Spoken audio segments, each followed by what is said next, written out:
विकास है डैश है, तो आपको बताना है विकास क्या है। तो एक आयामी है या एक दिशी है या परिवर्तनीय है या आनुवंशिकता द्वारा पूर्ण रूप से पूर्व निर्धारित।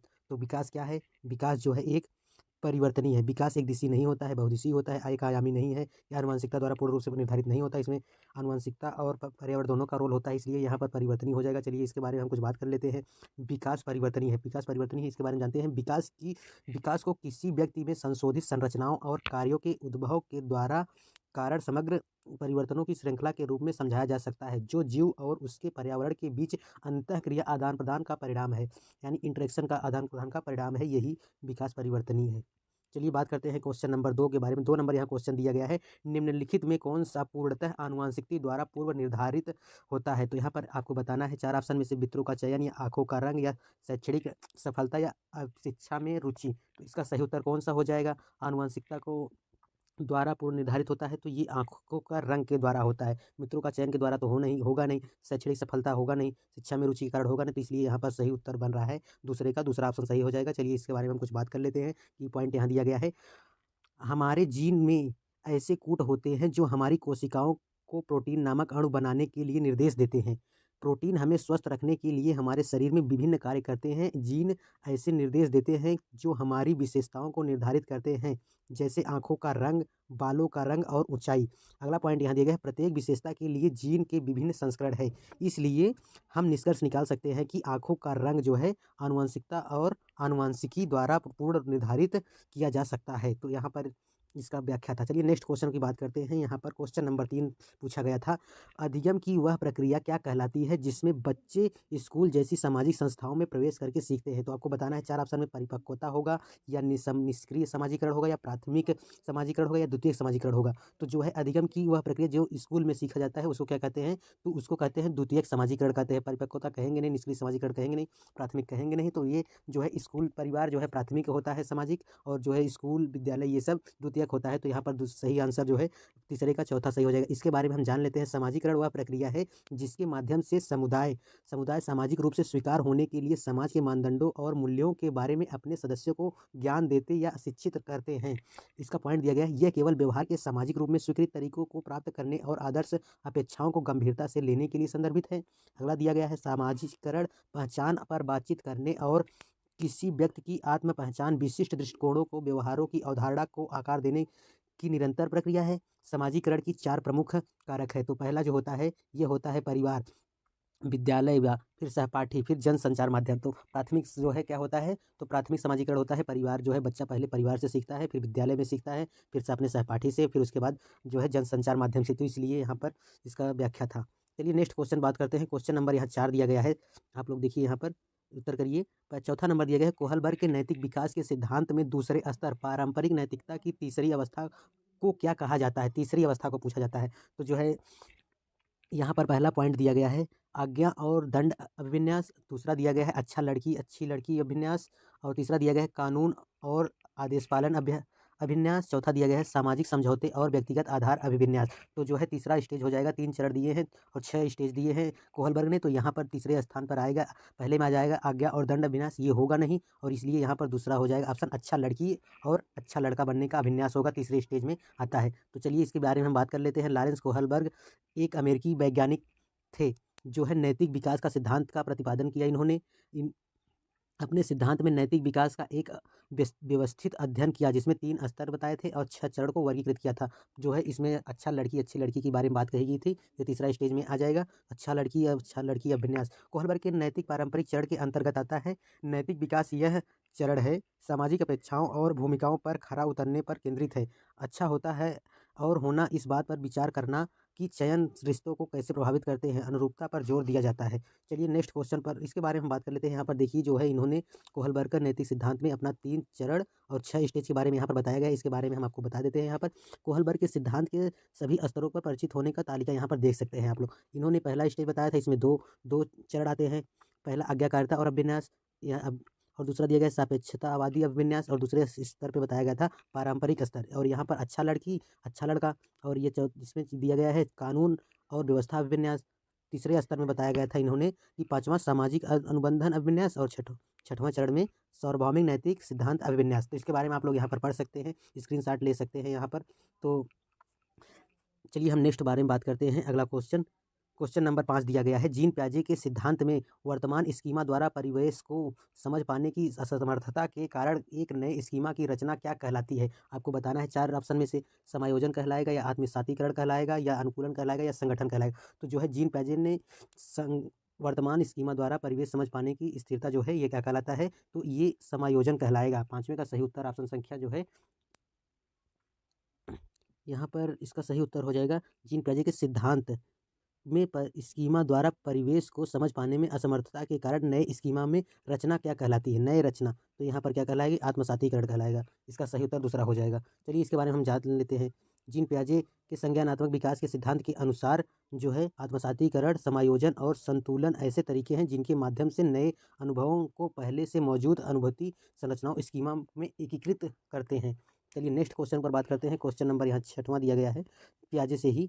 जीन पियाजे के अनुसार कौन सा संप्रत्यय रूप सूचना को संगठित और प्रतिपादित करता है? तो यहाँ पर 4 ऑप्शन में से बताना है। व्याख्यात्मक प्रदर्शक, स्कीमा या अग्रिम संगठन या मुद्रिक से संवेदी मुद्रिक। तो यहाँ पर पियाजे के संप्रत्यय के सूचना के संगठित करता है कौन? तो यहाँ पर दूसरा सही हो जाएगा। स्कीमा 6वें का दूसरा सही हो जाएगा।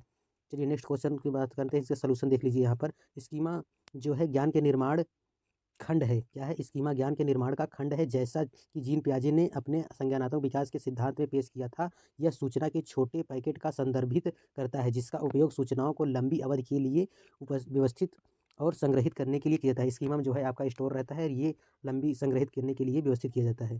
चलिए नेक्स्ट बात करते हैं। यहाँ पर क्वेश्चन नंबर 7 नंबर यहाँ दिया गया है।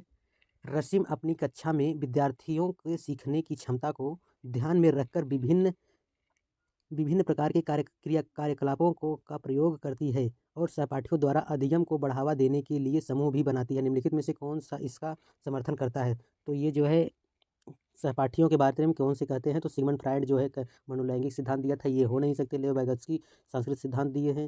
लॉरेंस कोहलबर्ग जो है नैतिक का सिद्धांत दिए। बी.एफ. स्किनर। तो यहाँ पर सहपाठियों के बारे में जो है लेओ वाइगोत्स्की की जी बात करते हैं। यहाँ पर दूसरा ऑप्शन सही हो जाएगा।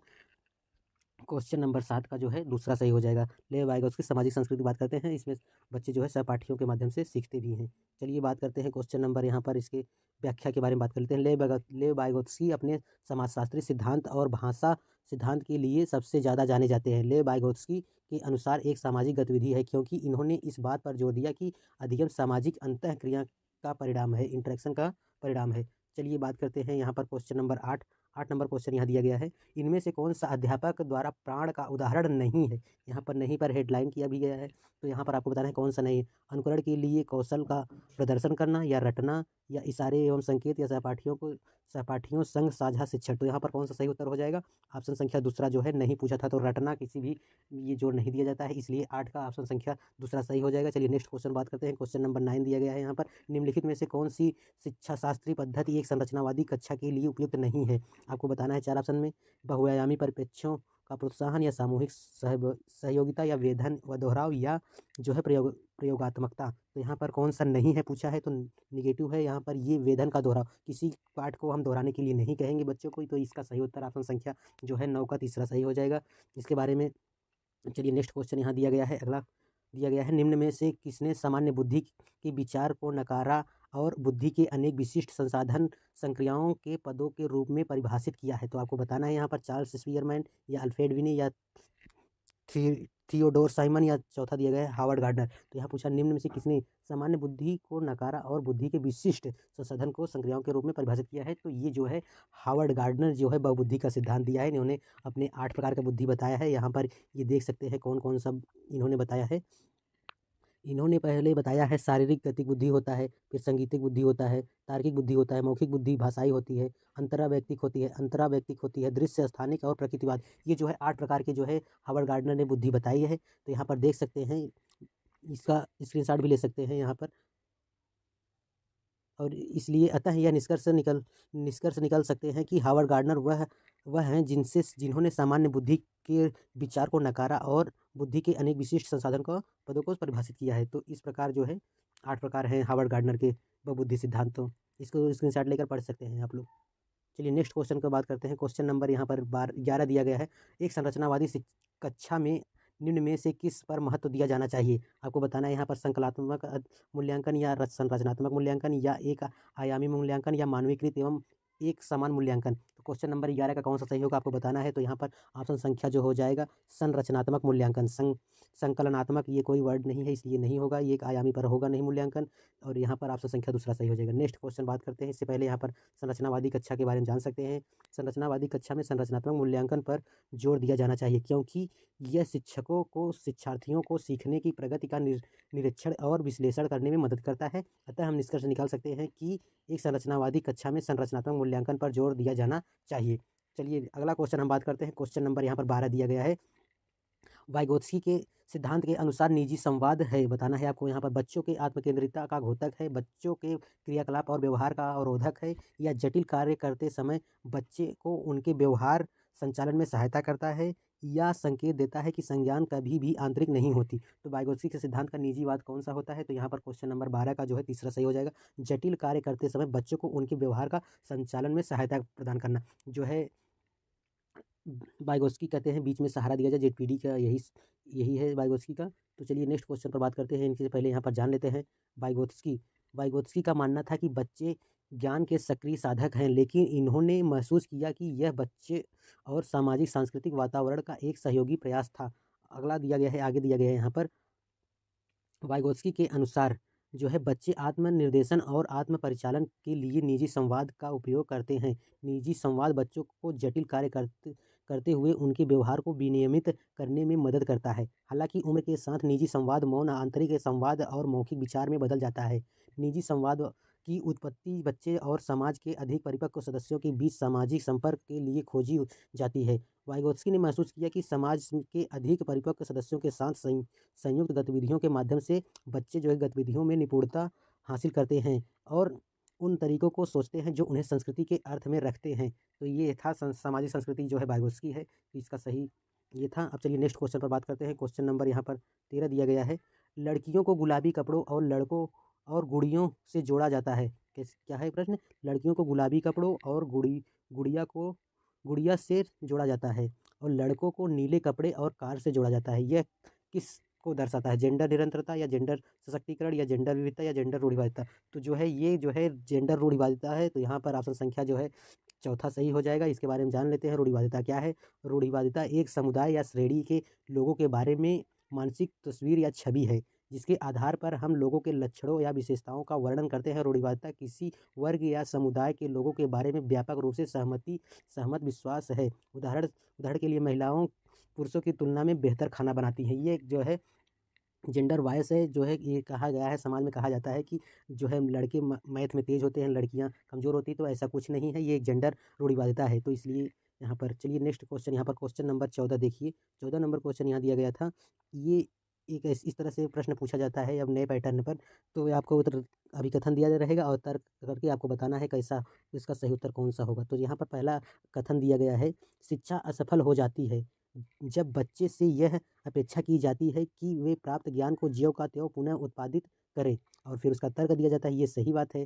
फिर इसका तर्क दिया जाता है, जानकारी का पुनः उत्पादन बच्चों के अधिगम का अर्थपूर्ण घोतक है। अब आपको यहाँ सही विकल्प का चयन करना होगा। तो 14 का कौन सा सही उत्तर हो जाएगा?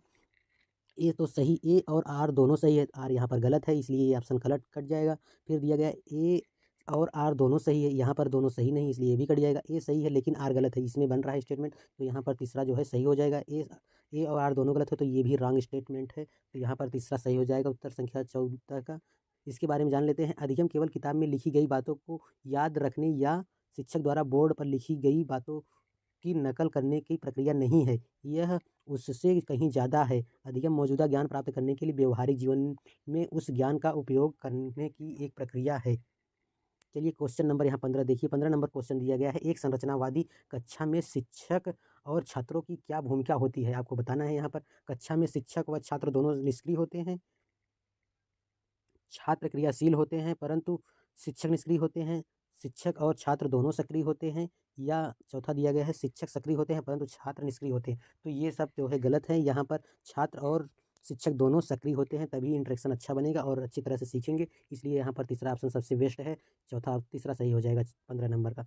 इसके बारे में हम जान लेते हैं। यहाँ पर संरचनावाद एक ऐसे दृष्टिकोण का प्रतिनिधित्व करता है जो सूचना के निर्माण, समझ और बोध में शिक्षक और छात्र की सक्रिय भूमिका पर जोर देता है। संरचनावाद केंद्रीय सिद्धांत के साथ अंतर्निहित एक दृष्टिकोण का प्रतिनिधित्व करता है कि छात्र केवल अपनी मौजूदा समझ के संदर्भ में नई स्थितियों की समझ बना सकते हैं। एक संरचनावाद शब्द अक्सर व्यक्तिगत और सामाजिक गतिविधि दोनों के माध्यम से अर्थ और अधिगम में छात्र के योगदान पर जोर देता है।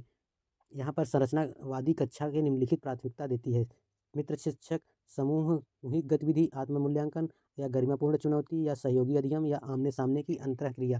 चलिए बात करते हैं यहाँ पर क्वेश्चन नंबर 16। ये भी एक इस तरह का क्वेश्चन पूछा जाता है। यहाँ पर 4 ऑप्शन दिया रहेगा, उसमें से कौन सही होगा ये आपको बताना है।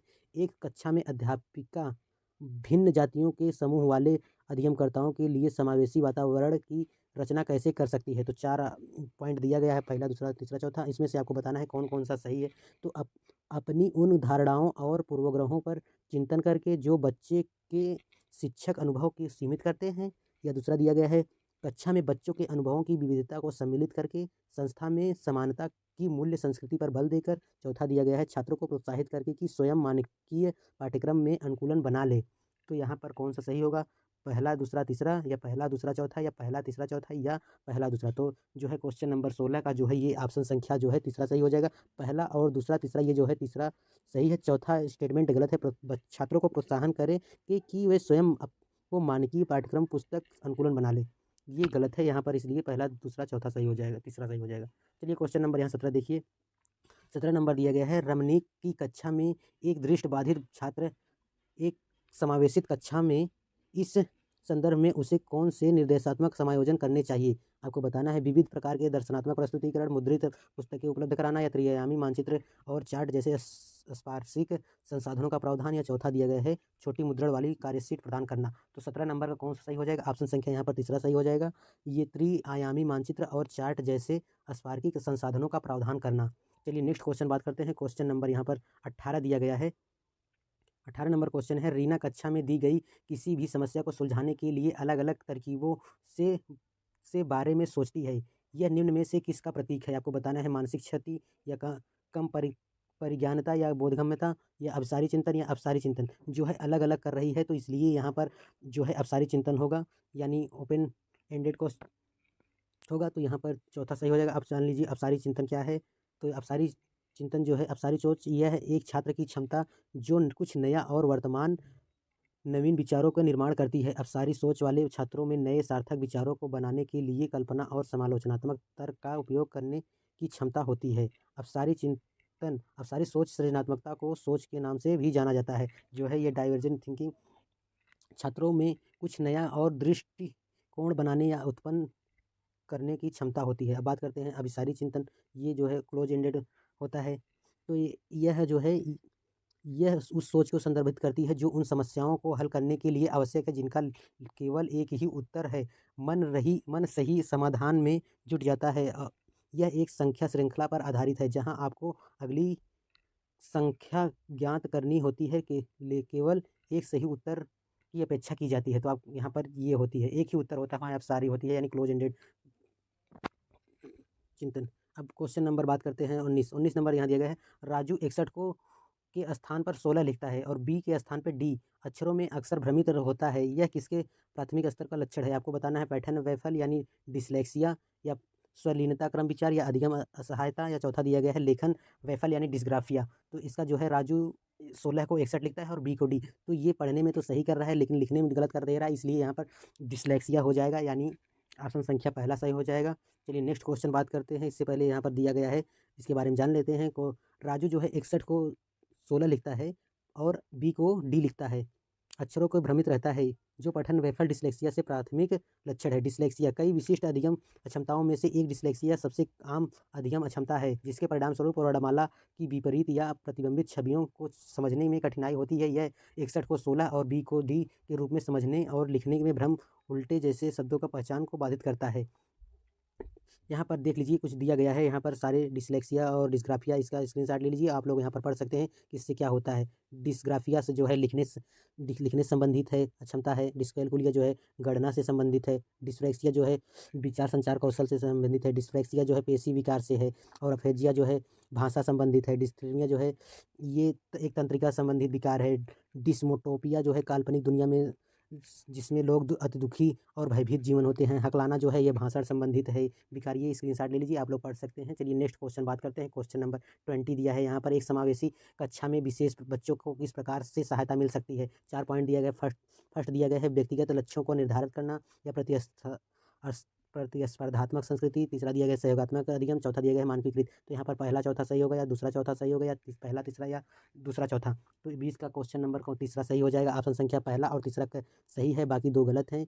तो इसलिए ऑप्शन संख्या यहाँ पर तीसरा सही हो जाएगा क्वेश्चन नंबर 20 का। चलिए नेक्स्ट क्वेश्चन बात करते हैं। क्वेश्चन नंबर 21 दिया गया है, एक संरचनावादी परिप्रेक्ष्य में बच्चों को किस प्रकार से समझा जा सकता है। ऑप्शन पहला दिया गया है निष्क्रिय प्राणी के रूप में या छोटे वयस्कों के रूप में, दुष्ट जीव के रूप में जिन्हें सभ्य बनाने की ज़रूरत है, अपने पर्यावरण को समझने में की उत्सुकता के लिए। तो यहाँ पर क्वेश्चन नंबर 21 का आपको बताना है कौन सा सही होगा। तो क्वेश्चन नंबर 21 का ये सही उत्तर है।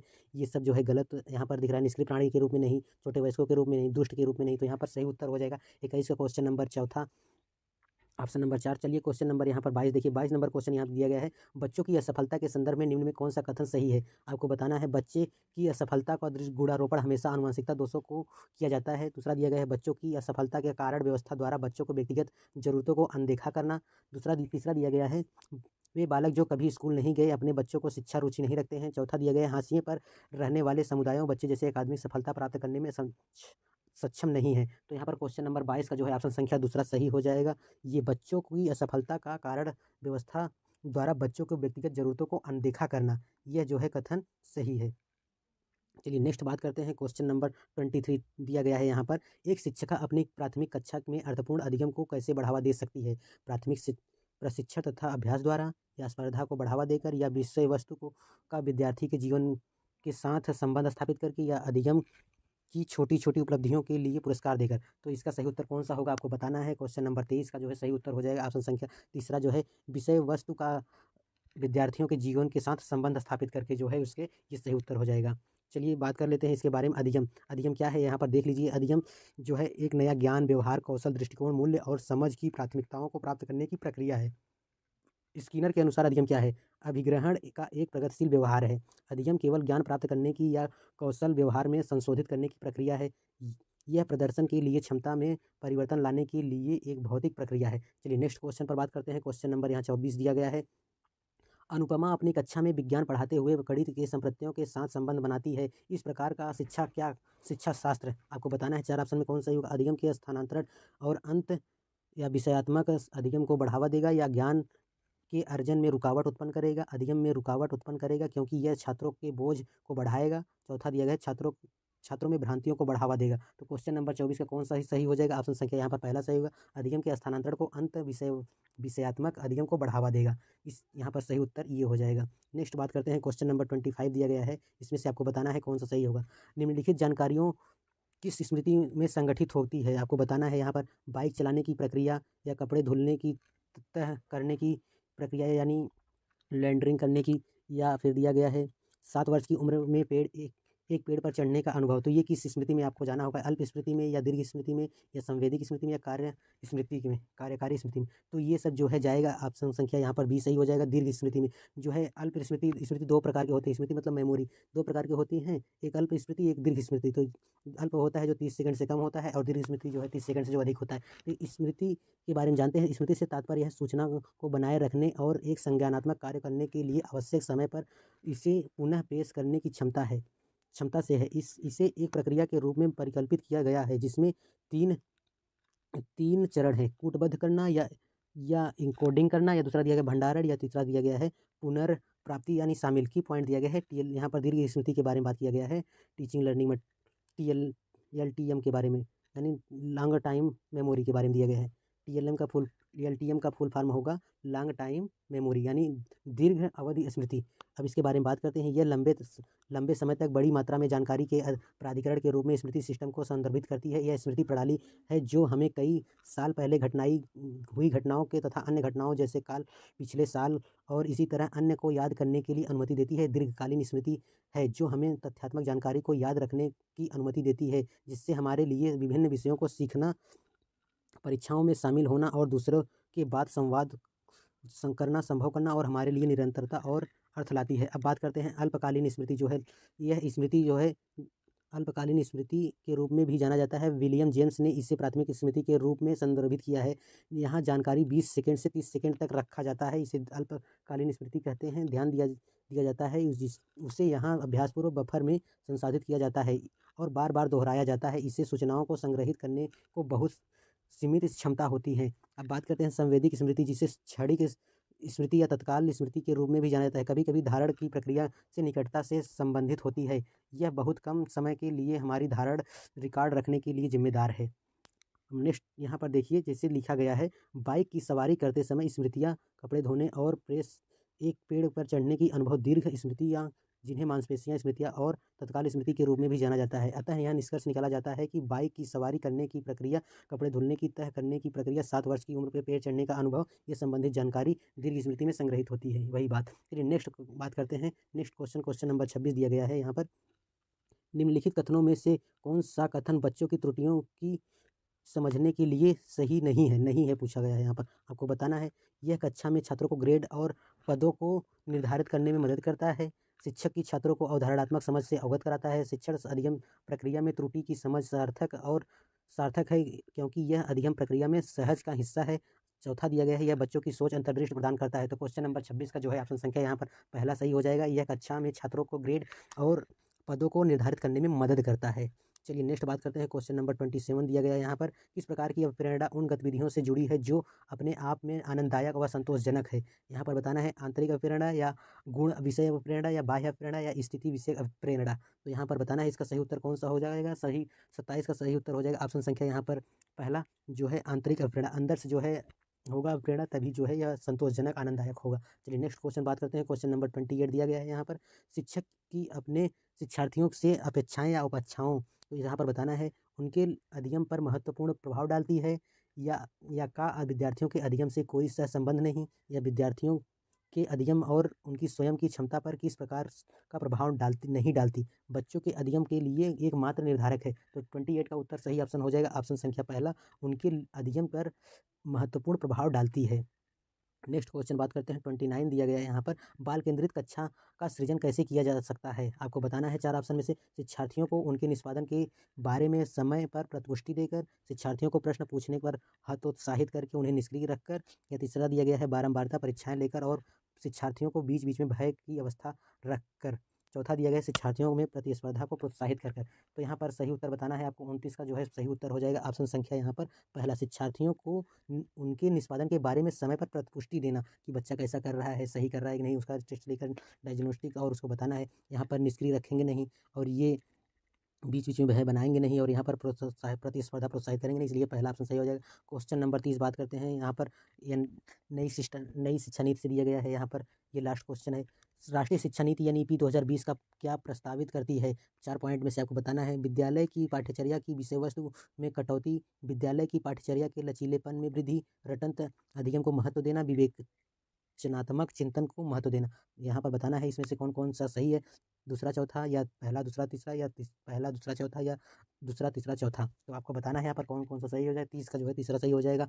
पहला दूसरा चौथा सही है, तीसरा जो है ये गलत है। रटंत जो है यानी कि रटंत को मना करता है और एनसीएफ भी रटंत को मना करता है कि रटंत प्रणाली को मुक्त किया जाए। तो बात करते हैं यहाँ पर राष्ट्रीय शिक्षा नीति के बारे में कुछ दिया गया है।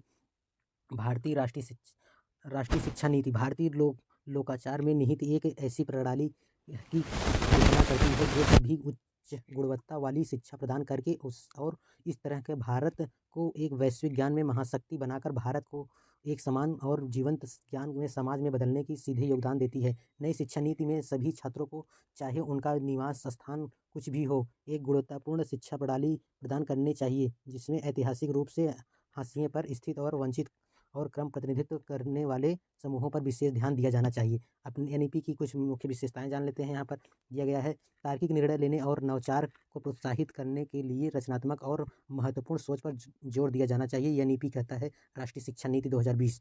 चलो, तो ये रहा आज का 30 क्वेश्चन। कैसा लगा आपको कमेंट करके जरूर बताइए। वीडियो अच्छा लगा हो तो लाइक और शेयर कर दीजिएगा। तब तक मिलते हैं किसी नेक्स्ट वीडियो में। तब तक के लिए धन्यवाद।